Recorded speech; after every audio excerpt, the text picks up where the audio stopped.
Hello students, my name is Sumish Sharma. I am working in St. Andrews Institute of Technology and Management, Gurugram, as an assistant professor in Computer Science department. So this is our next lecture of web series of .NET. In the last lecture we had done with control statements or control structures in C#. And in the control structures, basically control structures in C# categorized into three major categories, and we already discussed about it. The first one is decision making statement, the second one is the looping statement, and the third one is jumping statement. I hope you have understood these topics very well. Now today we will discuss about classes. What is class? Means the concept of OOPS, object oriented programming. So today we will discuss about classes, method, constructor, destructors, and overloading of functions and operators. Now let me start with the first topic of today's session is class. So what is class?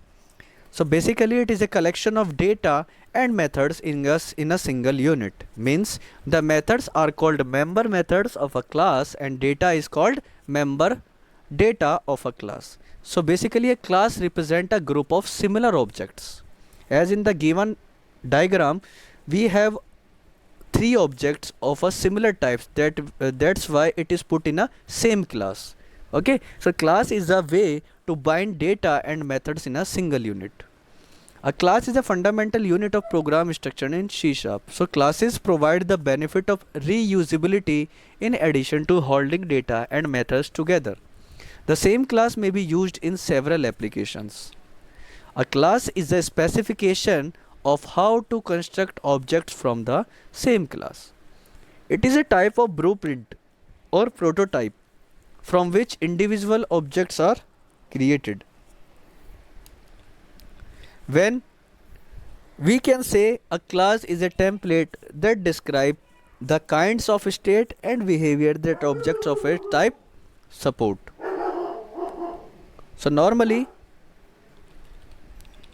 in an object-oriented program or OOPS terms, we can say that a Toyota car is an instance of the class of objects known as car. In the given diagram, we have a class car, and it categorized into three objects like a Ford, Toyota, and Nissan. So a class is like the blueprint of a car.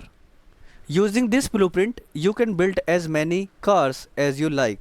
Each car you build as an object of the class car. Each car also has a number of cores. If you want to tell someone which is your car, you give them the number of identifying it. This is number called object reference. Okay. Now we are discussing about method. So what is method? It is a self-contained block of code that performs a particular task. Okay, a method basically performs an action required by the class. So it may be used to read, manipulate, or display the data members. To perform an action, a method is to be called members. The way of calling a method is known as method call or method invocation. A method that invokes another method is known as calling method. So basically in C#, main function is the first calling method. In C#, methods are declared inside the body of class. A method is a block of code which only runs when it is called. And you can pass data known as parameter into a method. Methods are used to perform certain actions and they are known as functions. So a method is defined with the name of the method followed by parenthesis. C# provides some predefined methods which you already are familiar with, such as main function. But you can also create your own methods to perform certain action. So method is a group of statements that together perform a task. In C# program has at least one class with a method name main. Okay. So if we defining method in C#, so normally when you define a method, you basically declare the elements of its structure. And the syntax for defining a method in C#, the various elements of a method like a access specifier. So what is access specifier? This determines the visibility of a variable or a method from another class. Return type, a method may return a value. Because we already know all all functions which is calling function, after calling it always provide called function. Every called functions return any value to the calling function. That's why return type are required. If it is void, then there is no requirement to return any value. But if the void keyword is not mentioned, then always all called method return a value to the calling method. So return type a method may return a value. The return type is the data type of the value the method returns. If the method is not returning any value, then the return type is void. Method name. The method name is a unique identifier and it is case sensitive. Case sensitive means all capital letter and small letter alphabets have the different meaning and different value. It cannot be same as any other identifier declared in the class. Parameter list. So enclosed between parentheses, the parameter are used to pass and receive data from a method. The parameter list refers to the type, order and the number of parameters of a method. So parameters are optional, that is a method may contain no parameters. And the last one is method body.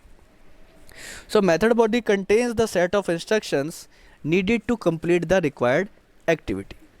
Okay, so this is the description about the method. The next one is overloading. So what is overloading? Basically overloading is what happen when you have two methods with the same name but different signatures. Different signature means different statement of a body. At compile time, the compiler works out which one it is going to call based on the compile time, types of the arguments and the target of the method call. Now things can get a little bit confusing sometimes when it comes to resolving overload, especially as things can change between versions. Overloading interacts with things like type interference and inference and implicit conversion. So C# provides two techniques to implement static polymorphism. First one is function overloading and second one is operator overloading. So what is function overloading and operator overloading? So operator overloading is an operator can be redefined to perform additional task. C# allows to define the meaning of an operator relative to a class that one creates. This process is called operator overloading. So basically operator overloading is a mechanism of redefining the meaning of C# operators. Operator overloading is done with the help of a special function. So overloaded operators are functions with special names, the keyword operator followed by the symbol and the operator being defined. The next one technique is function overloading. So two or more functions can be given the same name if the parameter list of each function is unique either by the number of parameters. If we are using the same name function like sum but the parameters and are different or number of statements are different. In first sum we are using 2 parameters, in second sum we are using 3 parameters. So both function name the same but parameters are different. So in other words we can say that two or more than two methods have the same name but different parameters is what we call function overloading in C#. The function overloading in C# can be performed by changing the number of arguments and the data type of the argument. The compiler knows which instance of an overload function to invoke. It compares the actual arguments applied to the function invocation against the parameters of each overloaded instance, choosing the best match. Okay, the next one is constructor. So what is constructor? Basically it can be defined as a special member method which is automatically used to initialize the object of the class which with initial values when object is created. Basically it is a very special member method because its name is the same as the class name. It enables an object to initialize itself when it is created. This is known as an automatic initialization of objects. So a constructor may be static or non-static. Some advantage of constructors are like constructor methods are used to initialize the object of the class with initial values. Constructor can have default parameters. Constructor methods are invoked automatically when the object are created. There is no requirement to invoked, but it invoked automatically when the object are created. The constructor is executed automatically. Constructor methods can be overloaded. If I'm talking about the features of a constructor, so basically A constructor name must be same as that of its class name. They are called automatically when the objects are created. They do not have return type, not even void, and therefore they cannot return any type. Constructor can call another constructor by using this keyword. They are usually public, they can have default arguments, constructor can be overloaded. So if I'm talking about the type of constructor, so basically it is two types. The first one is default constructor. What is default constructor? A constructor without arguments is called default constructor. It does not have any input parameter. And if I'm talking about parameterized constructor, so the constructor with arguments are known as parameterized constructor. These type of constructor are useful when the programmer wants to initialize various data elements of different objects with different values they are created. Now we are talking about destructor. So basically destructor is a mechanism to release the resources when an object is reclaimed by the garbage collector. Just as a constructor is called when an object is created, a destructor is called when an object is destroyed. Destructor are member method that are used to destroy the object created by constructor. So destructor cannot be invoked explicitly. Okay, the object becomes eligible for destruction when it is no longer needed for any code to use the object.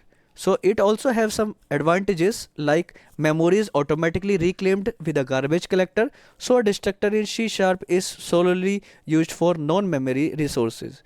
And destructor are member methods that are used to destroy the objects created by constructors. So destructors are declared in a program to release memory space for future utilization.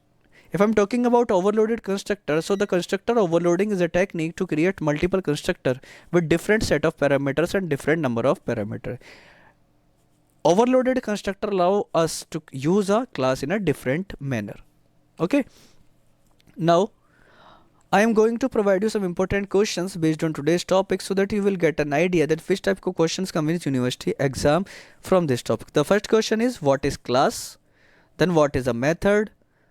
Explain the term overloaded in C#, define constructor and types, define destructor, differentiate between constructor and destructor. So this is the end of the today's session and also end of third unit. So thank you for watching my video. Have a nice day. Hope you will watch my next video in which I will discuss about fourth unit topics. So stay connected with us. Thank you so much. Have a nice day.